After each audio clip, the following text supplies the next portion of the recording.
Hello and welcome to my Tireside chat. It is Thursday, December 7th, 2023.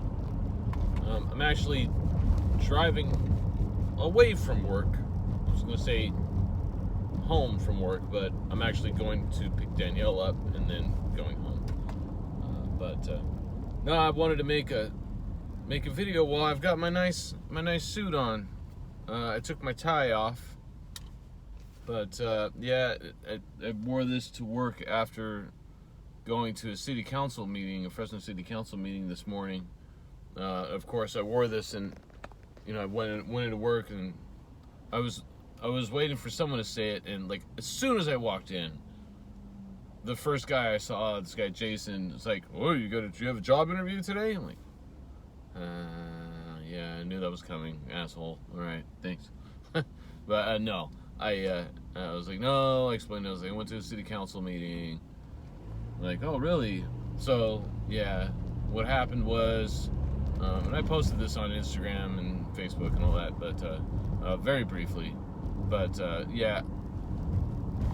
those of you who aren't aware, started a process back in April or May to communicated with the city council and had to find out what steps were necessary in order to get the city to put a gate/fence on either side of the alley behind my house in our neighborhood, which runs north and south between all the houses on my block.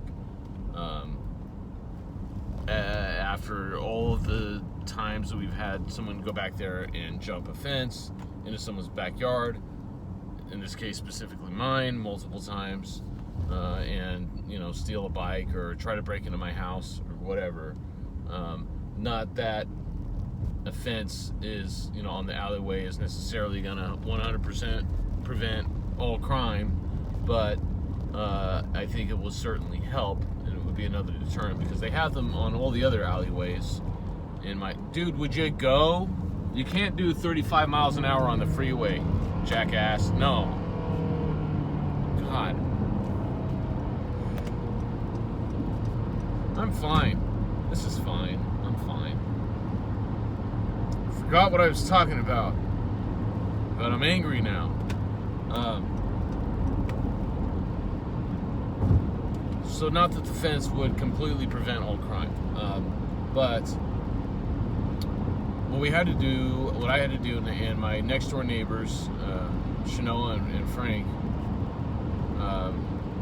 helped me out. I had to go around to all of the neighbors' houses that shared a fence line with the alley on both sides and get signatures saying that they approved the installation of a fence. And what it would be is an actual gate on each side with a padlock on it. And then what happens is a key is made for everyone on that block. So any one of us can go and unlock the gate and go in and out and lock it back up as we wish. So went through that process. It took about a week and a half between myself and Shanoa. I think I went out 2 or 3 times to collect signatures. Some people weren't home or whatever. And then we had to go back. But between 2 of us, we finally got all the signatures. It was 19 houses. Including ours, and submitted it to the city, and I got a response back saying, "Great, this is approved. We'll move forward with the process." That was on June 16th, and I think they told me at the time, expected to take a couple months, and anyone else I had talked to that had been through the process, really it was just one person. Danielle's mom had been through this. I don't know if she was actually the one that went around and got signatures and all that or not, but whatever. They said, yeah, expected to take a couple months. A couple months went by, and I had a person at the city council's office that I was emailing back and forth with, asking for updates, getting updates. The person who was initially approved the process and everything. After like 4 months, 3 or 4 months, I was told that the process, the responsibility for the project got transferred from one department to now Public Works, which, like, wouldn't that be a Public Works thing? I don't know.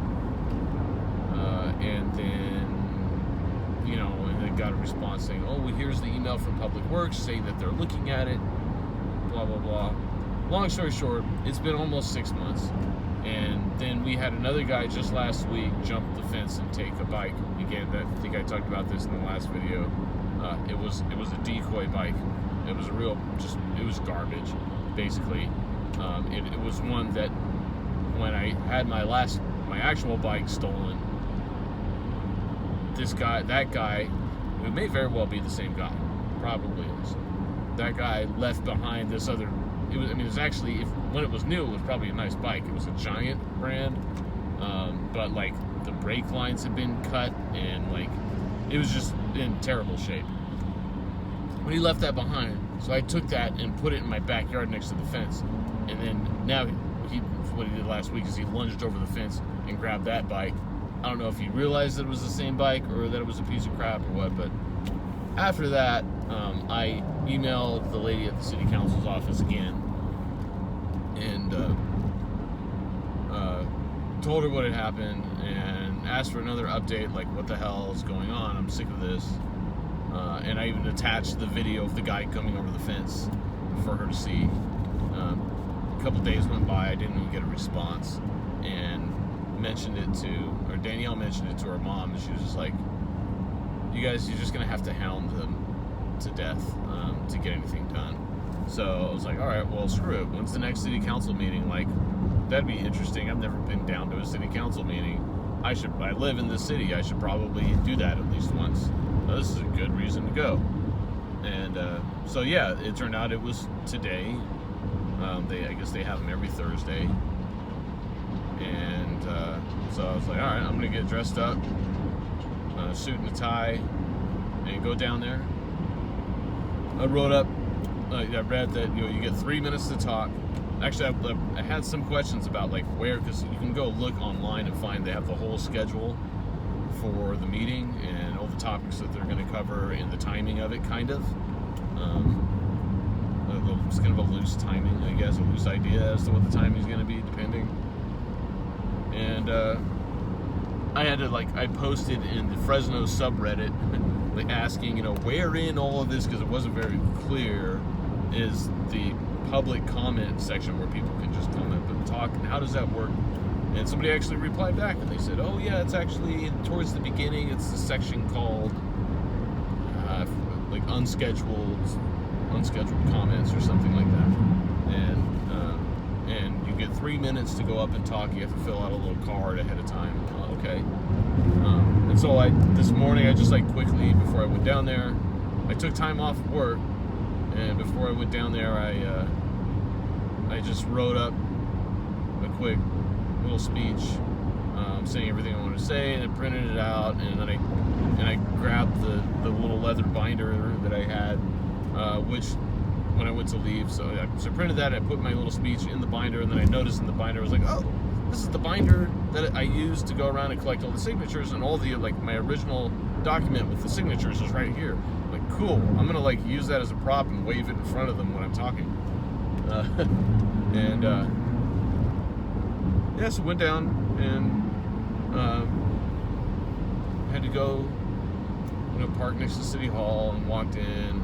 I got there, the meeting starts at 9. I think I got there 9:15, and I had plenty of time because they had a few things on the docket in front of that. And there's a little card you had to fill out, and you take it up to the clerk at the front, and then they put it in a pile. And and then the council president just goes through them and calls people out, and he says you can come up to the podium and you get 3 minutes to talk. And there's even a little light, there's a green light, yellow light, red light on the podium, which warns you when you're running out of time. The yellow light goes off, you got a minute left. But I wrote my little speech out, and then while I was sitting there waiting, I was making little edits, and I even spoke it out to myself and timed it. I guess I'm good here. Went up and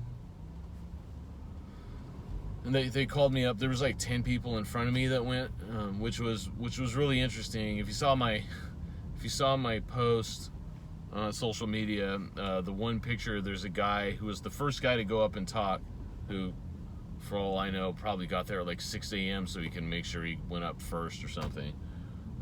And he had a sign that says about artificial.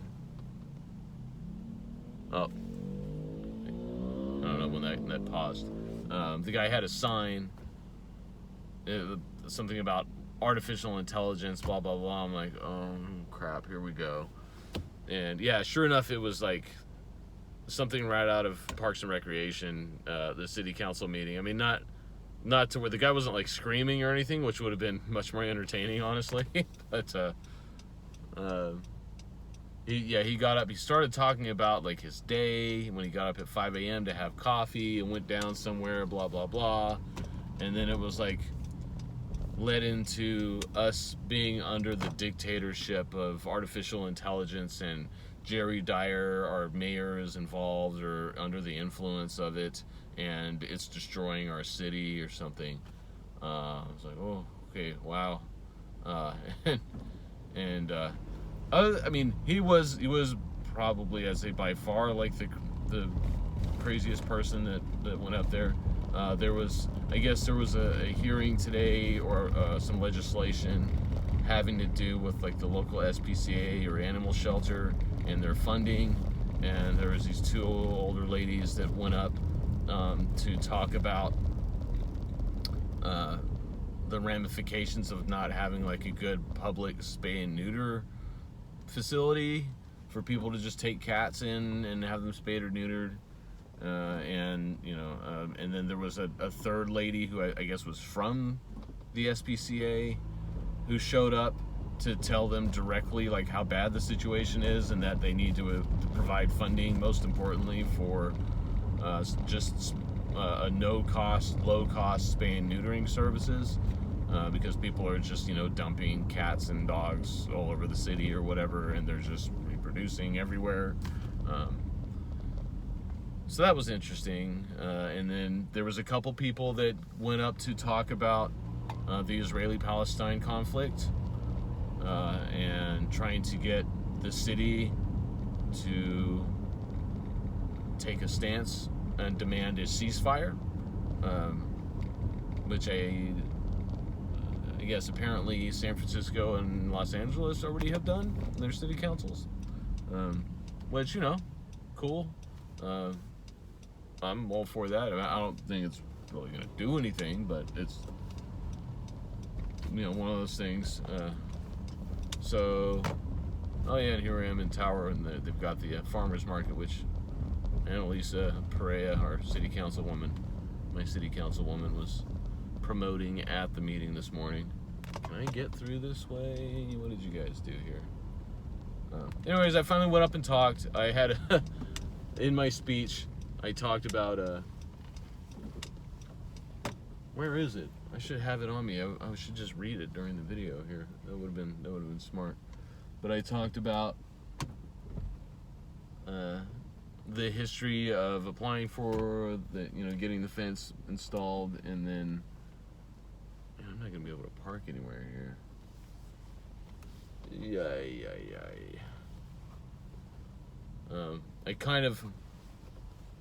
I said, it's been 6 months. We've had attempted break-ins at the house, and I have friends that I work with. I now work at a job in Old Town Clovis, and people there have been asking, so when are you going to move to Clovis?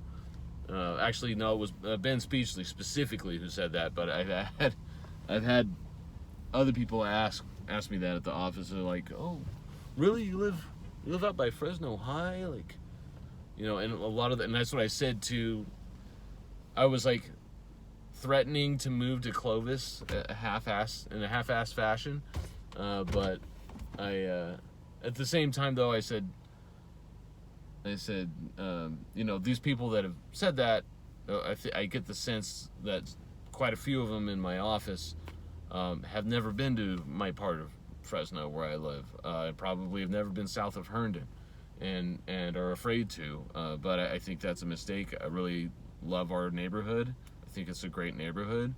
I just wish that the city would take some simple steps like this to provide some real safety. And it's not that much for them to do.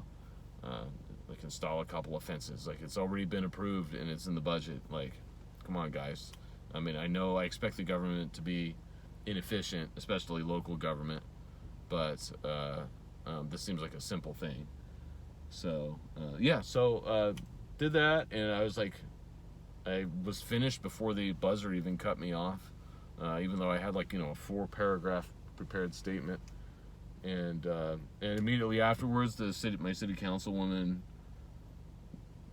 said something to the county, or not the county,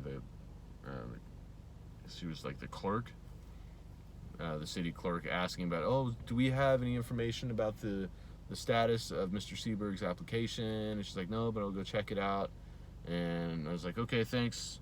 And I just turned around and left. And before I could even get to the elevator, the chief of staff for my city councilwoman ran up and met me. She ran to catch me before I left. And she was like, hi, my name's, I think it was Laura. She gave me her business card. And she was like, hey, in the future, if you need to communicate with me directly, please feel free to do so. I'm so sorry about all of this. We're having a meeting with Public Works next week, and your alley fence is definitely going to be on that agenda, and we're going to make sure that gets scheduled and that gets done. It was, I